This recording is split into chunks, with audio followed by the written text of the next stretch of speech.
gracias, Padre eterno, en esta oportunidad que tú me concedes de estar aquí en este bellísimo lugar, en este lugar honroso, en este lugar, en este santuario, para escuchar tu palabra, para recibir tu palabra. Señor, te doy gracias por esta linda congregación, por cada persona que está aquí presente en este momento, pero también por cada una de las personas que nos están escuchando o nos están viendo a través del Facebook en distintos lugares del mundo. Señor, yo bendigo sus vidas y pido, Dios, que a través de esta palabra podamos, Señor, llegar a cada uno de ellos y con la unción de tu Santo Espíritu. Te doy gracias, Padre, en el nombre glorioso de Jesús. Háblanos en esta ocasión, Señor. Trae una impartición del Espíritu a nuestras vidas. Trae una impartición de tu Espíritu a nuestros corazones. Haz que la palabra sea una palabra actual, una palabra pertinente, una palabra relevante, una palabra para este momento, que una palabra venga del cielo para la necesidad de cada persona. Padre, mi palabra, mi mensaje va al oído, pero es a través de tu Santo Espíritu que la palabra llega al corazón. Y tú, Señor, es el que haces que esta palabra pueda tocar el corazón y la vida de cada persona, supliendo necesidades, haciendo milagros y permitiendo que esta palabra hoy, Señor, traiga una respuesta a la necesidad de cada oyente, de cada persona, de cada uno de nosotros.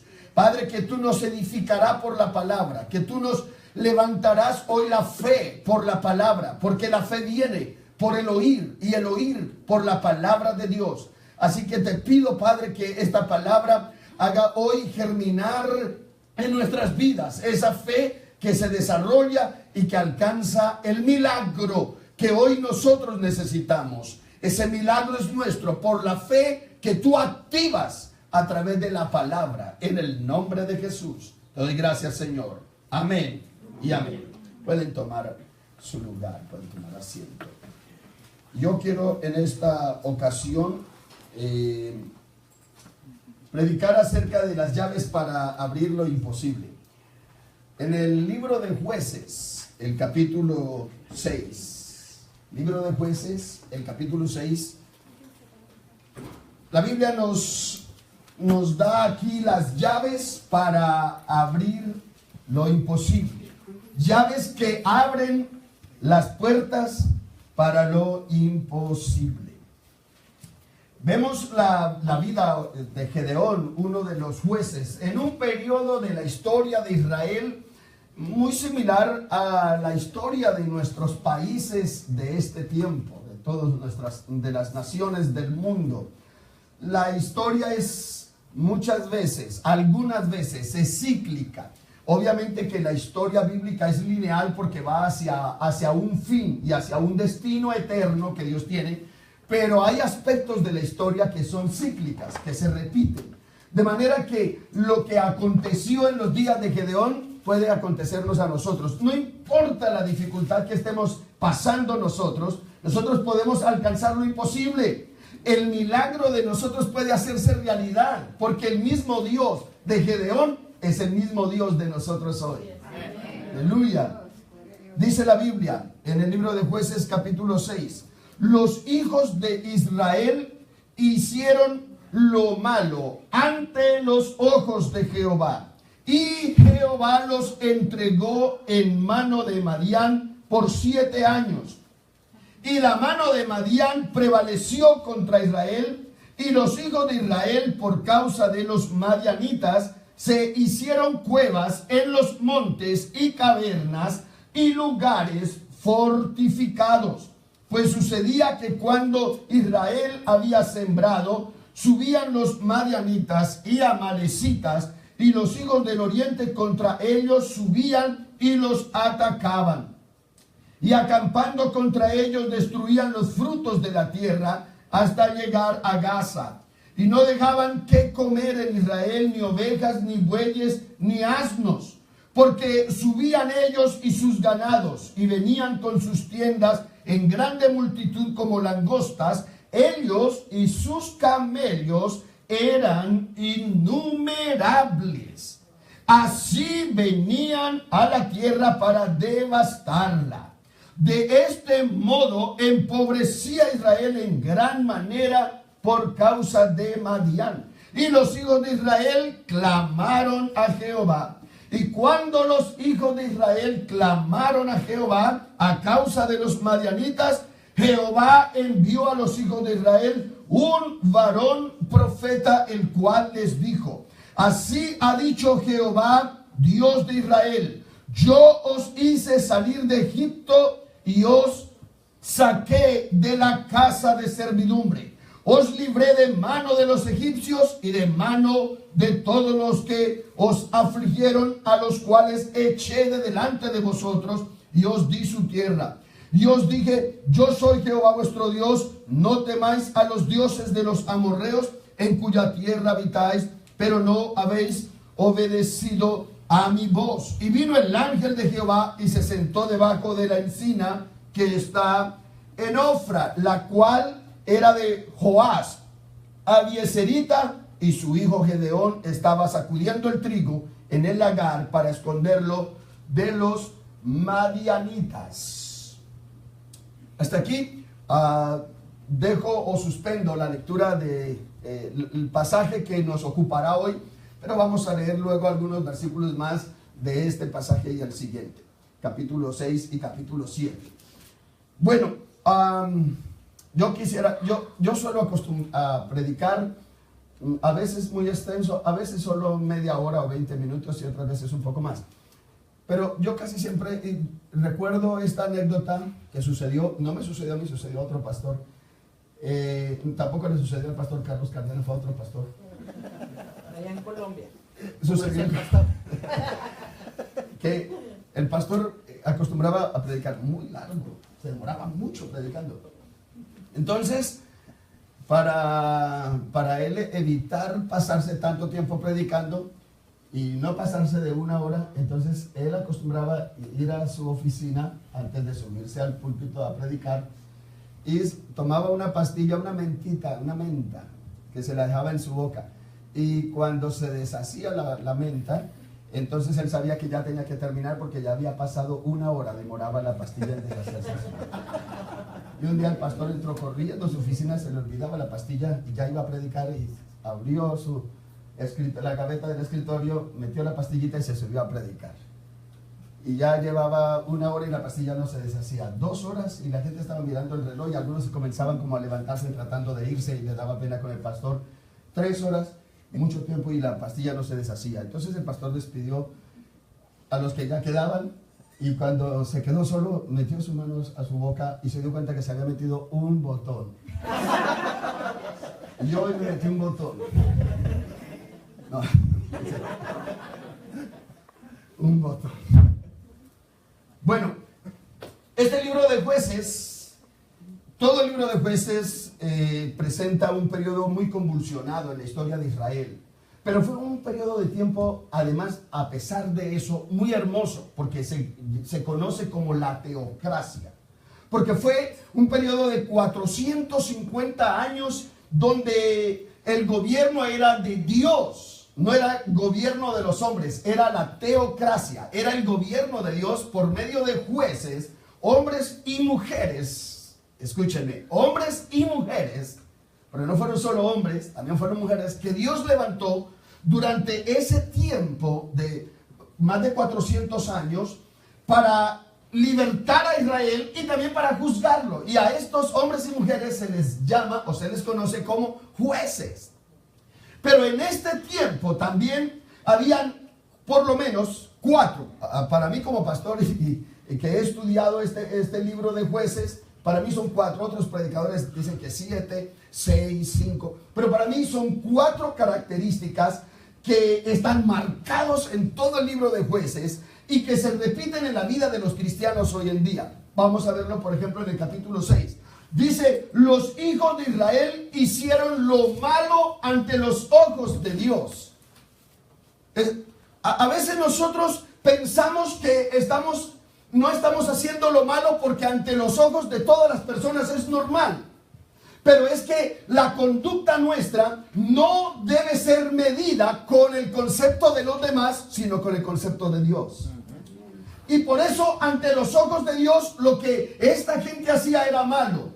Y a eso lo conocemos nosotros como pecado. La Biblia a eso le llama pecado.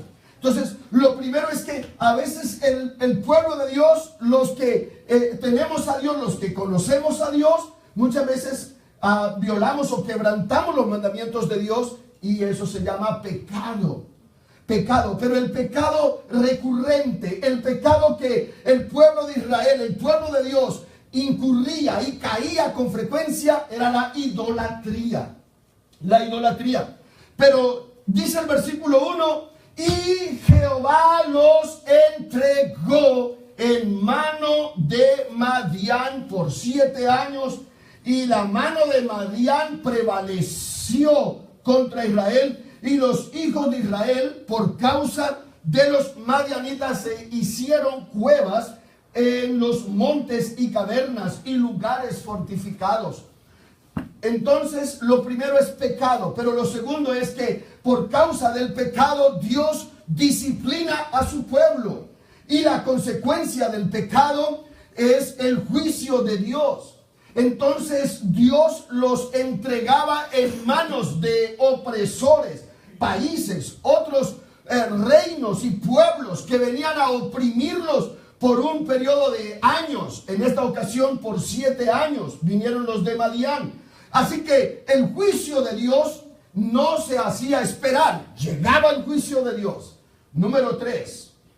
Cuando la gente desobedece a Dios, viene la disciplina de parte de Dios. Cuando el pueblo de Dios peca, viene la disciplina de Dios. Pero cuando estamos bajo disciplina de Dios, hay una tercera cosa que sucede. Dice la Biblia en el versículo 6, y los hijos de Israel clamaron a Dios. Viene el arrepentimiento, viene el clamor después de que se está sufriendo las consecuencias de nuestras decisiones equivocadas, o de nuestros pecados, o de no haber consultado a Dios, o de haber desobedecido a Dios. Entonces nos arrepentimos, entonces clamamos a Dios. Así que hemos visto 3 cosas: pecado, juicio, y número 3, clamor. Y cuando hay clamor y arrepentimiento, viene entonces una cuarta cosa. Y es que dice el versículo 11, el versículo 8 dice que Dios levanta un profeta. Cuando los hijos de Israel clamaron a Dios, entonces Dios levantó a un profeta. Y luego Dios envía un ángel para levantar un hombre. En este caso a Gedeón, que es del personaje que quiero hablarles esta ocasión. Ahora, en el libro de los jueces, usted va a encontrar estas 4 cosas en todos los capítulos de este libro. Usted va a encontrar estas 4 cosas. Desde el capítulo 1 de jueces: pecado, juicio, clamor y liberación. Y eso es lo que sucede también hoy en día. Nosotros desobedecemos a Dios, pero en la desobediencia luego empezamos a sufrir las consecuencias. Y vemos cómo Dios nos entrega y pasamos por opresiones, por situaciones que decimos: ¿por qué estoy pasando esto? Es periodo de opresión. Y en la opresión, en el dolor, en el sufrimiento, clamamos a Dios. Y cuando clamamos a Dios en arrepentimiento, Dios trae bendición y liberación, porque tenemos un Dios misericordioso. Amén. Aleluya. Gloria a Dios. Esta que sirva de introducción para mencionarles a ustedes cuáles son las llaves para abrir lo imposible. Porque en este caso la situación era muy dura, difícil. Gedeón, por ejemplo, era hijo de Joás. Joás es un nombre que se encuentra en 8 personas en toda la Biblia. 2 reyes tuvieron ese nombre y otras personas más, en total 8. Pero uno de ellos es el nombre del padre de Gedeón, Joás Abieserita, padre de Gedeón. Y la Biblia dice que este hombre tuvo muchos hijos. Gedeón era el menor de 11 hijos. Y Dios viene y elige a este hombre que parecía improbable. Mira, Gedeón era una persona común y corriente, una persona sencilla, en quien Dios hace cosas extraordinarias. Hombre como Gedeón, hoy en día que se enfrentan a las mismas luchas y flaquezas que tenemos todos. Le pasó a Gedeón, que la razón de su grandeza es lo que Dios hizo en ellos y por medio de ellos. Gedeón era una persona que no calificaba para ser un libertador de una nación de mano de unos opresores numerosos y más fuertes que ellos. Pero así es como Dios actúa. Dios se vale de personas ordinarias como instrumentos para hacer cosas imposibles y cosas extraordinarias. Y Dios puede hacerlas hoy también con nosotros. La primera llave es tener un llamamiento innegable. Un ángel del cielo viene a la casa de Joás Abieserita, dice el versículo 11. Y su hijo Gedeón estaba sacudiendo el trigo en el lagar para esconderlo de los madianitas. Así que Gedeón estaba sacudiendo el trigo, pero el trigo no se sacude en la forma en que lo estaba haciendo, porque lo estaba haciendo en el lugar donde se trilla y se exprimen las uvas, en el lagar, y estaba escondido, dice, para esconderlo, y estaba escondido.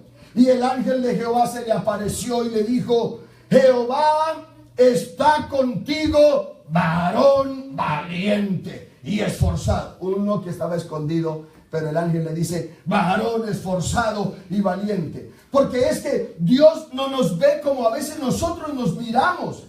Nosotros, y a veces nosotros mismos nos decimos y nos consideramos lo vil y lo menospreciado. Yo, decimos nosotros, un colombianito, o yo que tal cosa, o yo que soy de tal país, o yo que tal otra. Y estamos pensando en eso, pero Dios dice: si tú, varón o mujer esforzada, varón esforzado, mujer esforzada y valiente. Y dice: valiente yo. Gedeón estaba escondido, pero es como Dios nos ve a nosotros. Y Dios no nos mira a nosotros como nosotros somos, sino como nosotros podemos ser en las manos de Él. Aleluya. Gloria a Dios. Y así debemos vernos nosotros.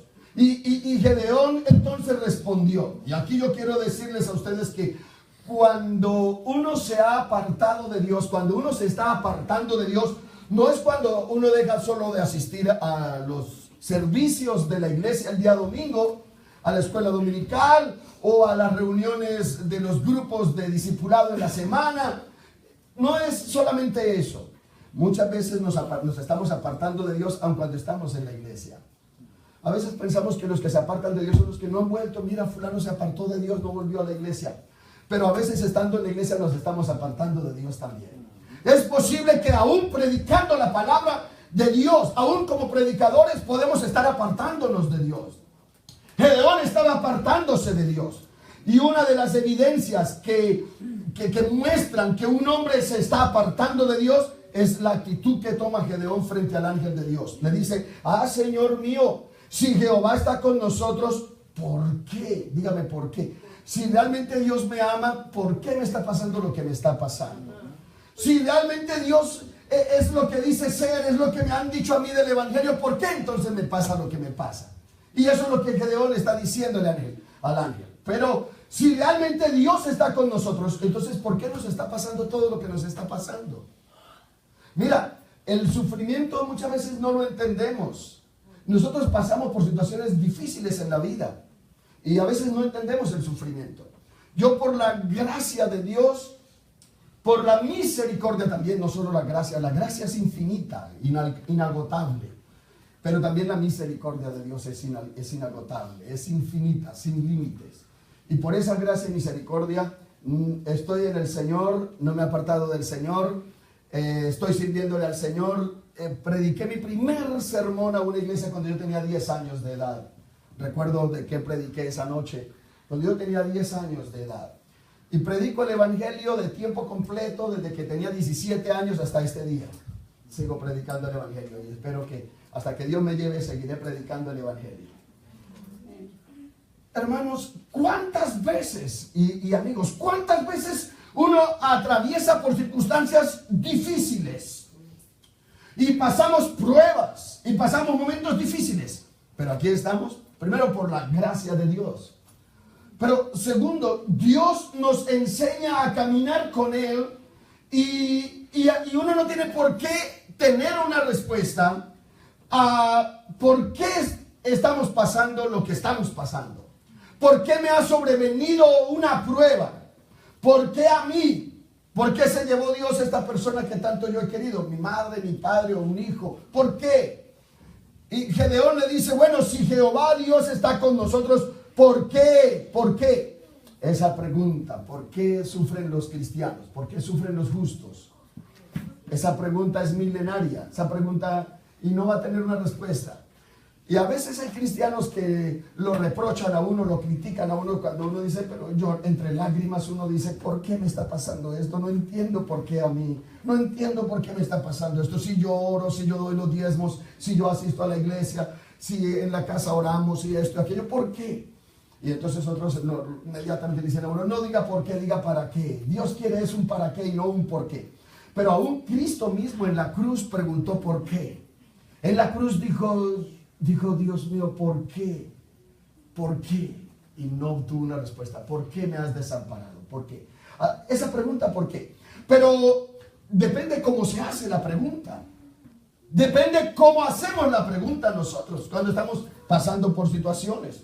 Porque Gedeón está diciendo con incredulidad, como enojado con Dios. Y uno en medio de la prueba del dolor a veces se enoja con Dios. Se enoja con Dios. ¿Por qué? ¿Por qué se llevó a mi madre? ¿Por qué se llevó a mi hijo? Y uno empieza a tratar de pelear con Dios en un cementerio o ante cualquier otra situación de la vida, o en un hospital, en cuidados o terapia intensiva. Y uno dice, ¿por qué Dios? ¿Por qué? Y aquí Gedeón lo está haciendo con ira. ¿Por qué Dios? ¿Por qué? ¿Cierto? ¿Y dónde están todas las maravillas y los milagros que dicen los pastores? Dice Gedeón. ¿Y dónde están? Dice el versículo 2:13. ¿Y dónde están todos sus milagros que nuestros padres nos han contado? ¿Dónde están esos milagros que los pastores dicen? ¿Dónde están esas maravillas que tanto hablan? Los domingos testifican los hermanos, y a mí, ¿por qué? ¿Dónde está todo eso? ¿Por qué a mí no? ¿Se ha hecho usted esa pregunta hace alguna vez?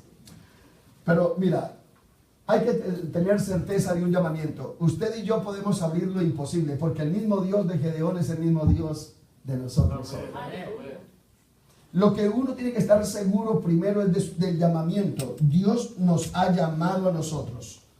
Israel estaba viviendo las consecuencias de un sincretismo religioso, una mezcla entre adorar a Dios y servirle al mundo y a los deseos pecaminosos, a los dioses de Baal, a la idolatría pagánica que el mundo alrededor de Israel estaba influenciando la vida de ellos, y hicieron una mezcla. Eso se conoce como sincretismo o apostasía religiosa.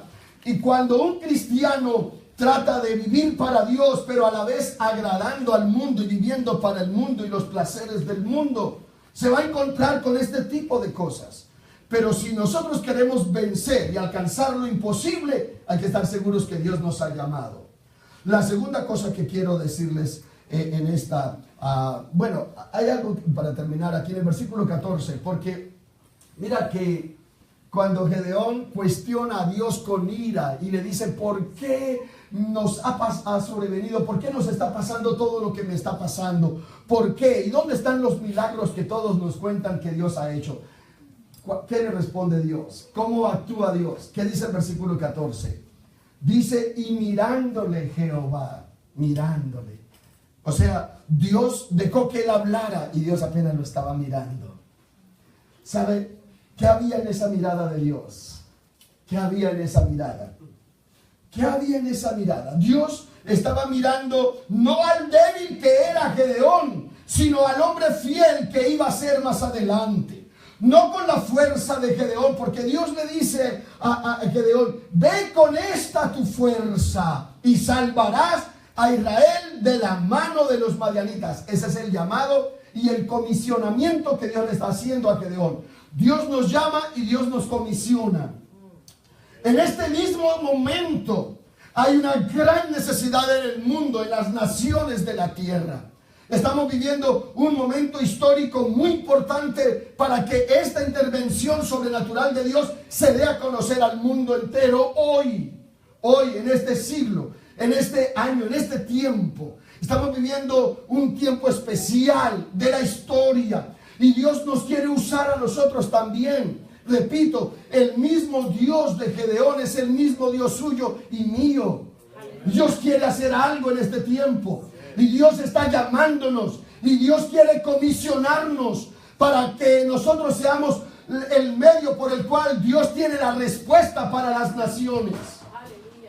Todas las naciones del mundo, no solo las naciones del que llaman tercer mundo, Hispanoamérica, Latinoamérica, de donde provenimos la mayoría de los que estamos hoy acá, pero en todo el mundo, aún Europa, aún Norteamérica, todas las naciones del mundo hoy están necesitando una respuesta de Dios.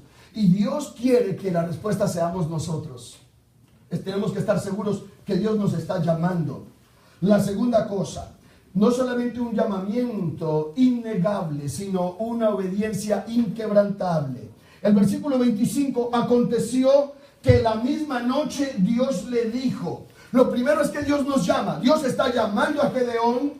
Dios está llamando a Gedeón. Pero la segunda cosa es que Dios le pide a Gedeón que haga algo. Dios le dice, mira, por tu mano, varón esforzado, y con esta tu fuerza, no con la fuerza de Gedeón, sino con la fuerza que Dios le estaba dando en ese momento.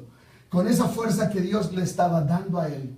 Con esa fuerza le dice, vas a salvar, vas a libertar a Israel de mano de Madián. La vas a libertar.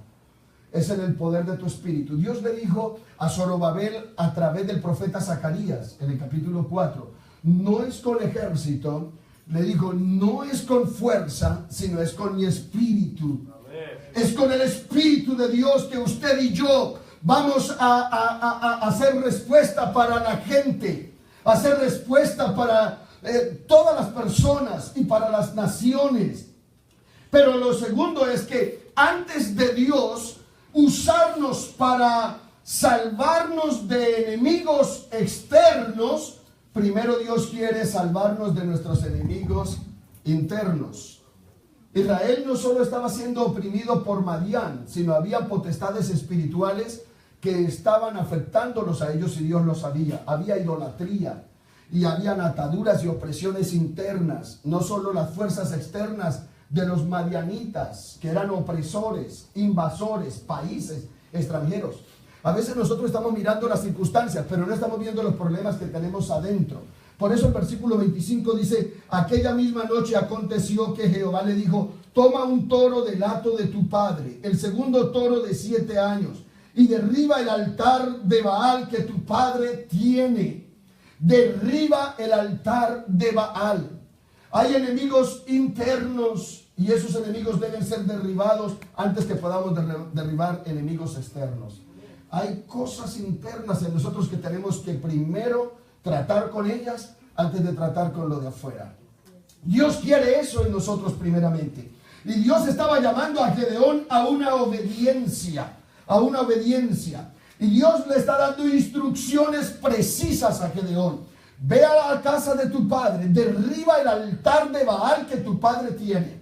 Esos altares, y el altar que había allí era un altar que no solo era familiar. Hay altares de ídolos que familias tal vez de origen católico romano o de otras religiones tienen en sus casas o en las casas de sus padres, en algunos países latinoamericanos.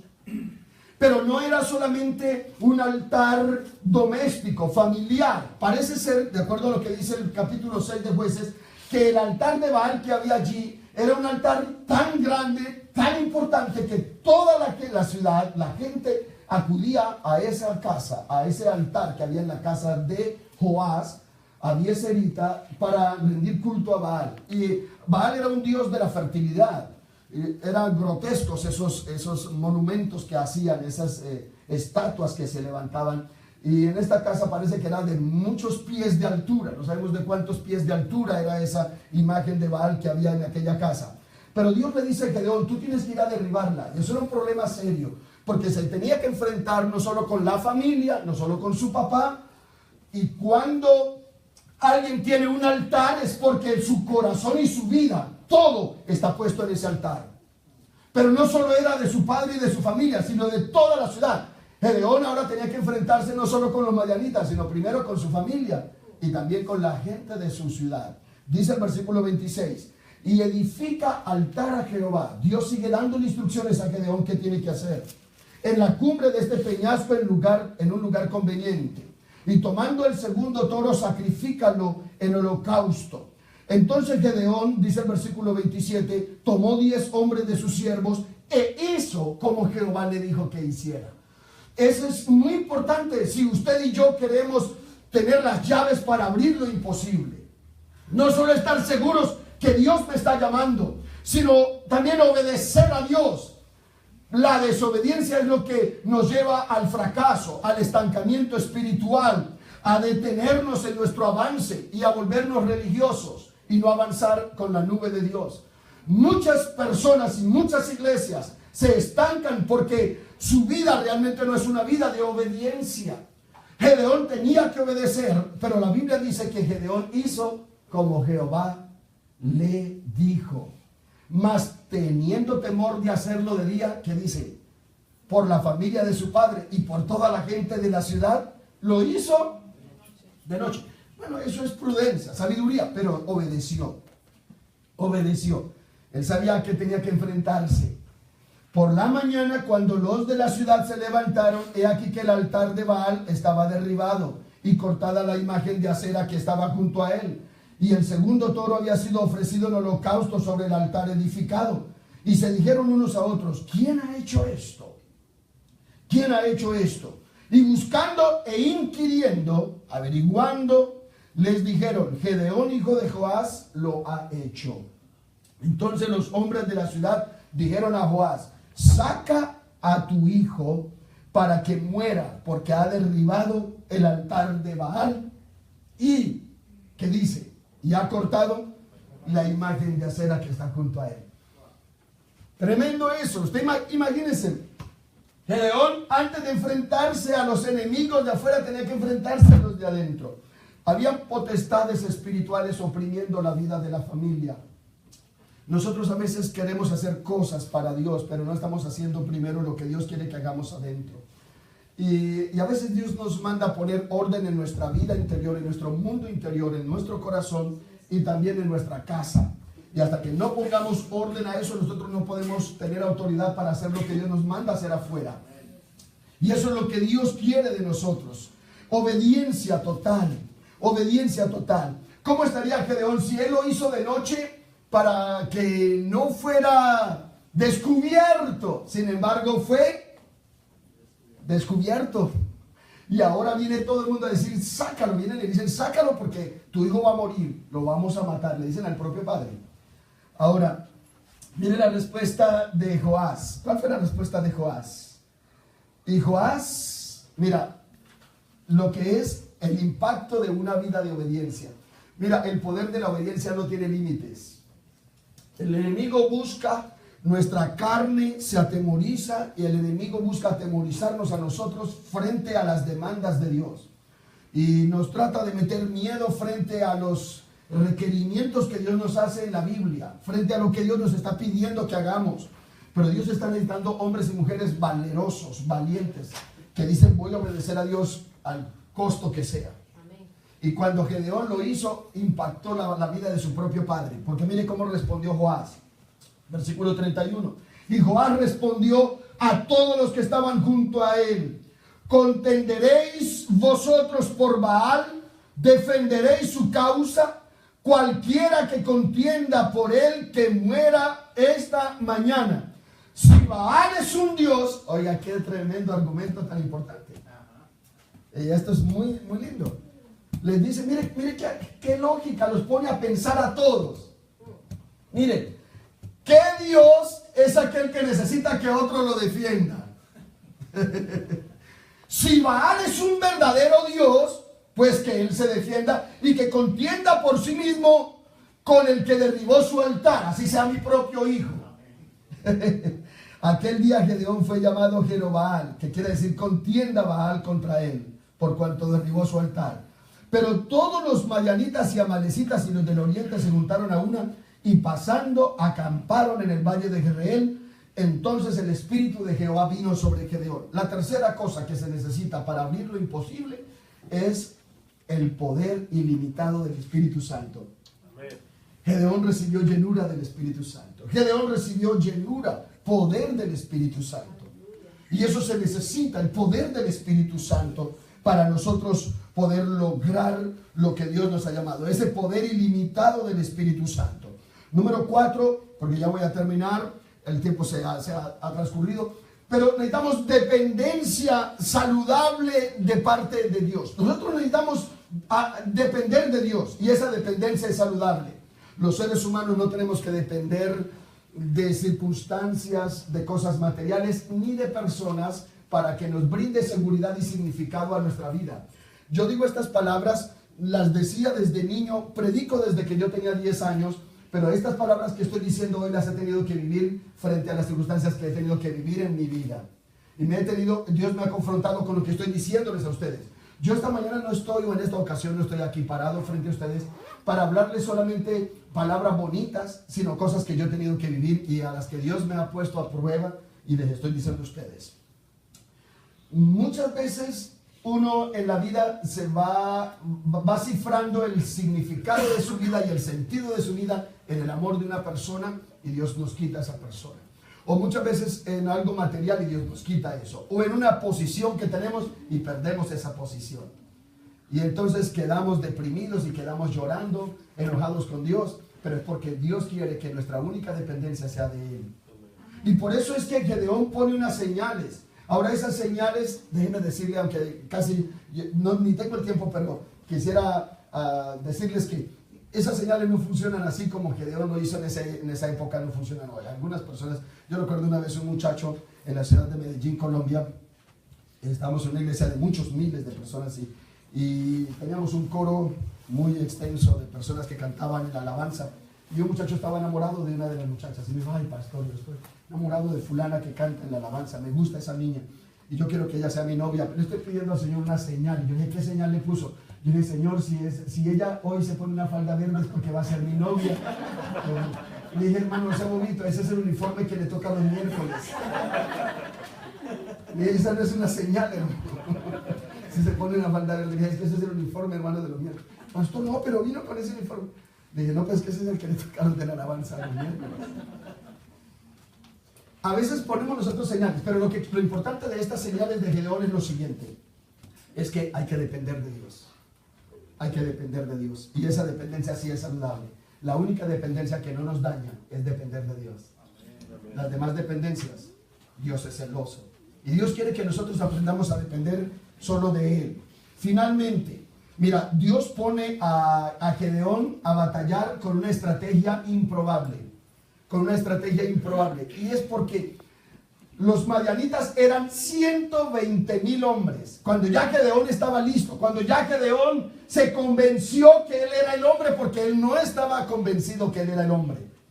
Pero cuando puso las señales y el vellón mojado, y luego que la tierra amanezca seca y esta franela o vellón esté húmeda o mojada, entonces él estaba convencido que Dios lo estaba llamando. Al otro día lo hizo a la inversa, pero cuando Gedeón estuvo convencido, Dios le dijo: estás listo, vas a pelear, vas a enfrentarte a los madianitas. Dice el capítulo 8 que eran mínimo, porque ahí dice que ya habían muerto 120,000 madianitas, 120,000, y Gedeón salió a pelear con 32,000 hombres, y los madianitas eran 120,000. Imagínense, 32,000 de Israel contra 120,000, y Dios le dijo a Gedeón: Gedeón, tienes muchos hombres, tienes muchos. Imagínense, en la lógica humana eso es imposible, enfrentar uno con 32,000 a 120,000 hombres. Y Dios le dijo: no, son muchos. Le dice: dígale a todo su ejército que los que tengan miedo, que los que tengan pereza, que los que tengan cansancio, que los que quieran irse para la casa, que se devuelvan. Y se devolvieron 22,000 de los 32,000. Oh my God, quedaron 10,000. Y Dios le dijo: 10,000 para enfrentar a 120,000 son muchos, Gedeón. Son muchos. No sea que ellos ganen y se alaben ellos mismos y digan que es por la fuerza de su ejército y no por mi poder que han tenido la victoria. Hermano, Dios se cuida de eso. Que nosotros nunca nos atribuyamos vanagloria alguna de cualquier cosa. Nosotros no somos nada si no es por la gracia y la misericordia de Dios. Y eso es algo que no debe ser solo una doctrina que yo creo. Yo creo en la gracia de Dios. Yo doy gracias a Dios por su gracia. Las riquezas de su gracia serán alabadas por la eternidad, pero yo quiero con mi corazón, no solamente una expresión doctrinal de mi mente, sino que de mi espíritu. Yo digo, gracias Señor por tu gracia. Y yo quiero exhibir esa gracia porque Dios va a exhibir esa gracia. Y hermanos, así que a veces nosotros tratamos de apropiarnos de la alabanza y la gloria que solo le pertenece a Dios. Y nos llenamos de orgullo. Y Dios es celoso de eso también. El único que merece gloria, honra y alabanza es Dios. Y no el hombre. Así que Dios le dice, son muchos, quedan 10,000. Y Dios le dice a Gedeón, mira, llévalos a beber allá a la fuente del arroyo. Y solamente los que tomen el agua en su mano y laman como lame el perro el agua, entonces con esos usted va a enfrentar a los madianitas. En total, los demás se tiraron al suelo y bebieron el agua allí, así tirados, todos acomodados. Es que, hermano, Dios no utiliza gente acomodada, gente perezosa, sino la gente que está lista, gente que está así, alerta, vigilante. En total fueron solo 300. Dios le dijo, listo, con esos 300 personitas vas a enfrentar a un ejército de 120,000 hombres. Con esos 300. Porque esa es la estrategia que Dios utiliza. Y finalmente yo quiero decirles, hay muchas cosas importantes que podemos aprender de Gedeón, pero hay algo que yo quisiera llamarle la atención, creo que es en el capítulo 7, versículo 15. Sí, Gedeón quería estar seguro que la victoria era algo seguro y no arriesgado para su vida y sus hombres. Porque 300 hombres armados, ¿de qué estaban armados esos 300 hombres? De nada, de fe. Gedeón les dio unas teas, unos cántaros con una antorchita y una lucecita. Imagínense, uno salió a una guerra con eso. Sí. Ir a un lugar donde hay artesanías, venden unas canasticas que voy a meter una velita y eso para qué, para una guerra. Para una guerra. Pero hay algo muy importante, y es que uno no puede ser victorioso en la vida si uno no visualiza con los ojos de la fe la victoria. Pero nosotros nos llenamos a veces de tanta incredulidad, confesamos cosas negativas, decimos cosas negativas, pensamos cosas negativas y Dios no se va a manifestar tampoco. Gedeón necesitó que alguien tuviera un sueño y cuando ese le relató el sueño, Gedeón confesó con su boca, vamos a ganar, dijo, vamos a ganar. Porque Dios quiere oír eso de nosotros. Vamos a vencer. Dios no quiere que nosotros pronunciemos cosas destructivas y negativas. Mire, dice en el versículo 15, cuando Gedeón oyó el relato del sueño y su interpretación, adoró. Y vuelto al campamento de Israel les dijo, levántense porque Jehová ha entregado el campamento de Madián en nuestras manos. Amén. Gloria a Dios. ¿Sabe? Cuando David se enfrentó al gigante Goliat, David confesó la victoria, la visualizó y la confesó y la declaró. Y le dijo al gigante, tú vienes a mí con espada y lanza y jabalina, mas yo vengo a ti en el nombre de Jehová de los ejércitos. Y Gedeón visualizó la victoria. Finalmente, Gedeón se llenó de un valor impresionante. Dice el versículo, y repartiendo los 300 hombres en 3 escuadrones, les dio a todos ellos trompetas en sus manos y cántaros vacíos con teas ardiendo dentro de los cántaros. Y les dijo, miradme a mí y haced como hago yo. Es aquí que cuando yo llegue al extremo del campamento, haréis vosotros como hago yo. Eso significa valor indeclinable. Las 7 cosas que necesitamos, las quiero repasar para que oremos. Tener un llamamiento innegable, una obediencia inquebrantable, un poder ilimitado, una dependencia saludable, una estrategia improbable de parte de Dios, una visión indispensable y un valor indeclinable, como el que tuvo Gedeón finalmente. Cuando tenemos esas cosas, la victoria es nuestra. Amén. Vamos a orar. Vamos a ponernos de pie y vamos a darle gracias a Dios. Aleluya. Gloria a Dios para siempre. Amén. Gloria a su nombre para siempre. Padre, en esta bella mañana te damos gracias, Señor, en este hermoso día. Te damos gracias por la palabra que nos alienta, que nos anima a alcanzar lo imposible y lo improbable. Lo que para la mente del hombre es imposible, pero que delante de ti es posible cuando nosotros nos enfrentamos a nuestros adversarios con las estrategias de Dios, con todo el diseño de Dios, porque tú has trazado un diseño para nosotros llevar a cabo los planes y propósitos de Dios con las naciones y con esta tierra. Tú tienes, Señor, cosas grandes y gloriosas.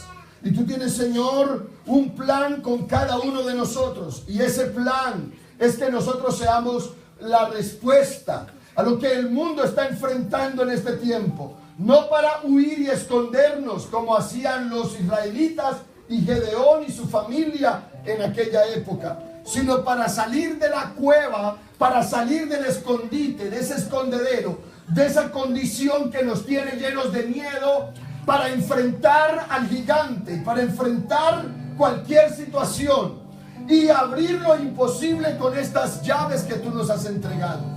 Estar seguros de nuestro llamamiento, pero obedecerte a ti también, Señor. Tener el poder del Espíritu Santo. Padre, entender que es necesario depender de ti. Visualizar la victoria también, Padre. Tener la estrategia de Dios y luego tener ese valor indeclinable que nos dará la victoria segura para nosotros en cualquier momento. En el nombre de Jesús lo lograremos, Señor.